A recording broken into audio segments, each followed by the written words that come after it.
4 ans après, la France est de retour en finale. Et moi, le premier, et je le dis en début de vidéo comme ça, au moins c'est fait. Moi, je vous dis déjà que cette France, je la voyais même pas passer l'écart. Je me suis dit même qu'il y a un monde où la France ne passait pas les poules. Ils m'ont fait fermer ma gueule et je suis très content vraiment. Parce que aujourd'hui, la France elle est en finale et il y a une chance de faire un back-to-back. C'est une dinguerie en vrai.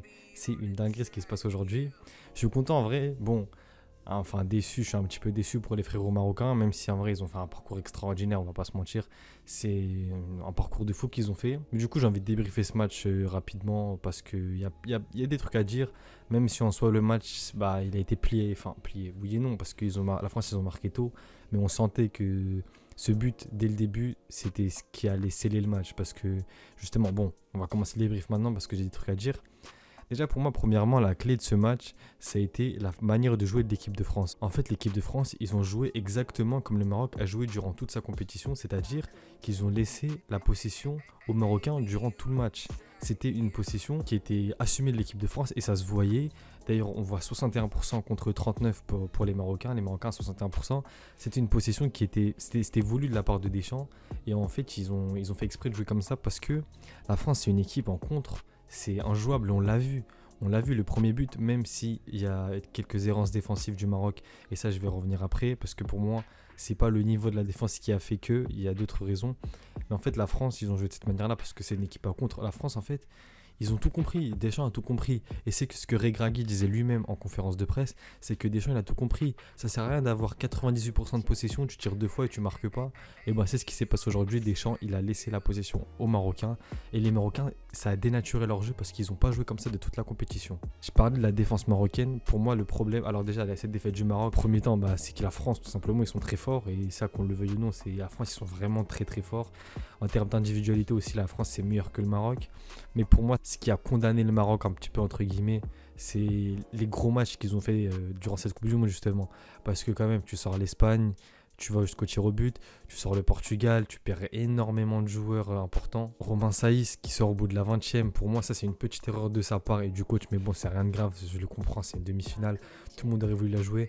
Mais je pense que Romain Saïs, il n'aurait pas dû jouer ce match-là tout simplement parce qu'il n'était pas prêt physiquement. Et ça, je l'avais dit dans mon prono pour ce match. J'avais prévenu que Romain Saïs, il ne fallait pas qu'il joue. Et en fait, en vrai, ce que j'ai dit, ça s'est un petit peu produit parce que, en fait, ce qui a fait vraiment mal aux Marocains, je pense, c'est physiquement, on a vu, ils ont tenu quand même, mais que c'était pas le Maroc qu'on avait vu en début de Coupe du Monde.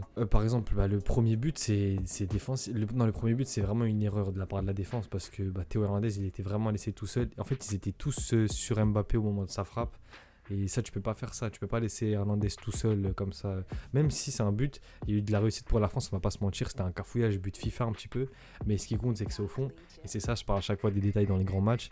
La France a su concrétiser les détails. Pour moi, également, un autre point qui a fait que la France a gagné ce match-là, justement, c'est, je vais dire d'une part, à l'expérience. Parce que c'est une équipe championne du monde quand même, qui a certains cadres qui sont là depuis un bon moment, même s'il y a eu pas mal de blessés, tout ça. Mais c'est aussi en fait ce qui fait la différence entre une très bonne équipe comme le Maroc et contre une équipe du top 3 mondial, c'est la concrétisation lors des actions en fait, c'est les détails tout simplement. La France, 4e minute je crois ou 5e minute, une demi-occasion sur un cafouillage, but fut champion bizarre, ils te la mettent. Les Marocains, ils en ont eu des occasions, c'est ce qui est dommage pour le Maroc, c'est qu'ils n'ont pas su concrétiser leurs actions. Et c'est ça pour moi qui leur manque vraiment. J'ai pas envie de tomber sur une série parce qu'il a fait une grosse Coupe du Monde, mais je pense qu'il leur faudrait un 9 vraiment tueur. Les matchs comme ça, que ça soit en Coupe du Monde, en Ligue des Champions, t'en as une, tu la mets. Tu peux pas te permettre de pas mettre toutes les occasions que t'as parce que c'est des matchs. Enfin, on voit, ça joue à rien. Le Maroc, peut-être qu'ils se prennent pas le but à la 4e. Le match, il prend une toute autre tournure. En fait, tu peux pas savoir. Mais les détails, une occasion, un but. Le match, il a été plié, je pense, dès le début. Parce que d'ailleurs, après, on a vu que les Marocains, ils se sont pris vraiment en gros coup moral. Et qu'en fait, ils ont dénaturé leur jeu. Et la France, ils les ont encore plus mis dans ce sens de dénaturer leur jeu lorsqu'ils leur ont laissé la possession. Plus de 60% de possession pour le Maroc, c'était totalement assumé de la part de l'équipe de France. Et ils ont voulu gêner le Maroc dans ce sens parce que le Maroc, c'est une équipe qui jouait sans la possession, ils jouent en contre-attaque. Et en fait, les rôles ils sont inversés. la France qui aurait dû avoir la possession l'a laissé au Maroc et la France a joué en contre-attaque avec ses forces elle aussi parce qu'on sait très bien que la France c'est une équipe en contre-attaque, enfin on a vu ce que ça donne. Mbappé quand il démarre c'est inarrêtable. J'ai aussi envie de parler de Griezmann. En fait je disais depuis le début de Coupe du Monde que je pense que le meilleur joueur de l'équipe c'était Mbappé. Surtout en phase de poule et en huitième, j'ai bien aimé ce qu'il a proposé. Je pense toujours qu'Mbappé fait partie des meilleurs joueurs de cette équipe, même peut-être le deuxième meilleur. Mais je pense que le meilleur joueur de cette équipe, c'est Antoine Griezmann. Parce qu'en fait, il a une importance avec ballon, sans ballon, défensivement, offensivement. En fait, le mec, il a un cardio illimité, c'est un truc de fou. On dirait, en fait, il a les poumons de Kanté, mais avec la technique de Griezmann et avec la défense d'un joueur de l'Atlético. Parce qu'on voit qu'offensivement, c'est Griezmann. Enfin, voilà, je vais pas vous décrire Griezmann, c'est Griezmann. Offensivement, on sait ce qu'il vaut. Même si c'était un peu moins bien ces derniers temps, mais on sait ce qu'il vaut. Défensivement, il apporte de fou. En fait, il fait vraiment ce lien entre l'attaque, enfin entre le milieu, la défense et l'attaque. Parce qu'il est partout en même temps. Et justement, c'est pas un mec qui est partout et nulle part à la fois. Parce qu'on entend ça souvent.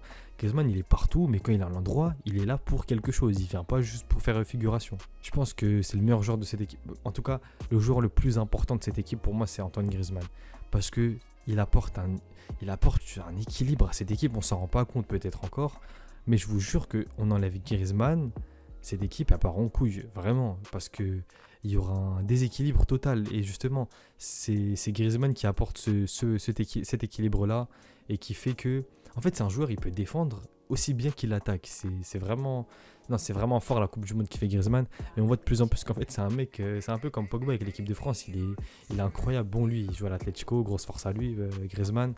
Mais pour moi, ce Griezmann-là, il me fait penser un peu le Griezmann de 2018 parce que peut-être, en vrai, ça se tape avec Griezmann 2018 même, il est un petit peu meilleur que lui. Parce que défensivement, je sais plus si Griezmann en 2018, il était aussi fort.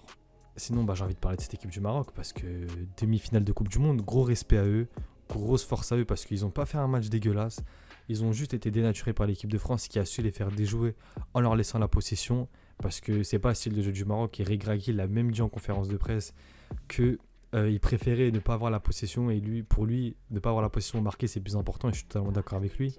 Mais la France a su faire déjouer cette équipe. C'est dommage pour le Maroc parce que ils auraient pu encore plus marquer l'histoire qu'ils l'ont déjà fait. Mais ils ont fait un match vraiment. On peut pas dire qu'ils se sont fait rouler dessus. Ça serait mentir de dire ça. Ce que leur a manqué, c'est les détails, c'est ce but, c'est une occasion, un but, c'est ce qu'ils n'ont pas su faire tout simplement. Et c'est ce qui aurait pu totalement changer le match s'ils auraient su concrétiser leurs occasions parce que quand même ils en ont eu. Mais bon, c'est une équipe qui s'est battue même en demi-finale, qui a tenu tête à la France, oui et non. Enfin, parce qu'on a vu que dès que la France s'accélérait, ça faisait mal. Mais quand même, ils ont su leur tenir tête d'une certaine manière. Et vraiment, cette équipe du Maroc, je pense qu'ils vont faire vraiment du mal en Afrique pendant les prochaines années qui arrivent. Parce qu'en plus, dites-vous que là, les mecs qui sont là, les petits jeunes, ils prennent de l'expérience avec ça. Ils vont revenir avec plus de confiance. Regragui, il apprend de ses erreurs aussi. C'est un mec, c'est pas un mec con, ça se voit. Il va voir ce qui n'a pas marché. Et peut-être même au prochain mondial, parce que des Unai, tout ça, ils vont prendre 4 ans. C'est-à-dire Amrabat, il aura de la trentaine, il sera encore avec plus d'expérience qu'il l'a déjà aujourd'hui. Cette équipe-là, elle peut faire très très mal encore dans les années à venir. Et je pense que, même malgré que c'est une défaite, je pense qu'il y a trop de positifs, enfin plus de positifs que négatifs à retenir du côté du Maroc. Du coup, la finale qui va opposer la bande Kicks contre la bande Léo Messi, vraiment c'est une finale qui est très très dure à pronostiquer. D'ailleurs je ne vais pas me prononcer maintenant, j'attends encore de voir un petit peu, de réfléchir, parce que ce match là, à chaud comme ça je peux pas donner quelque chose, un pronostic dès maintenant. Mais dites-moi en commentaire ce que vous pensez. Dites-moi ce que vous pensez qui va gagner tout simplement, vraiment, et les scénarios du match. Parce que je vois qu'en ce moment, au niveau des scénarios du match, moi je suis bon. Hein. Si vous voyez les derniers TikTok sur le Maroc, sur l'Argentine, j'ai été pas mal au niveau des scénarios du match. Là j'ai pas envie de me prononcer encore, j'attends de voir un petit peu, de réfléchir encore, de voir s'il n'y a pas des blessés qui apparaissent de nulle part. Mais ça va être un match très compliqué à pronostiquer. Et c'est une finale de Coupe du Monde. Ce match-là, on va vraiment vibrer. Et je suis content de ne pas avoir Croatie-France en finale. Parce que j'aurais pas aimé encore une deuxième finale. On en a chaque 4 ans. Si chaque 4 ans c'est la même, ça devient chiant.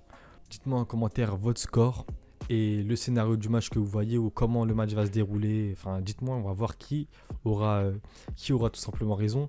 Et moi, ma vidéo sur le prono de cette finale elle va sortir dans pas très longtemps, je pense dans 2-3 jours. Et du coup, je pense que j'ai fait le tour un petit peu des gros axes de ce match-là. J'ai pas non plus envie de rentrer trop dans le détail parce que ça reste des demi. C'est des matchs qui jouent à rien. Mais je pense que j'ai dit l'essentiel, les gros points clés. N'oubliez pas de vous abonner au TikTok. J'ai fait une vidéo à plus de 200K sur TikTok. C'est incroyable d'ailleurs. Merci à tous. Même si je pense que la plupart ils sont pas sur TikTok. Merci quand même. Parce que je suis en train de monter sur TikTok à une vitesse, c'est incroyable. Et allez vous abonner à TikTok, c'est Dispark du Brésil. Il est dans la description. Abonnez-vous sur la chaîne YouTube. C'est que le début. On va se régaler. Même après la Coupe du Monde, j'ai pas mal de trucs qui arrivent. J'ai des idées de vidéos qui arrivent. Tout ça, ça va. On va faire ça bien. Abonnez-vous, restez branchés. On se retrouvera pour la prochaine vidéo. A plus les mecs.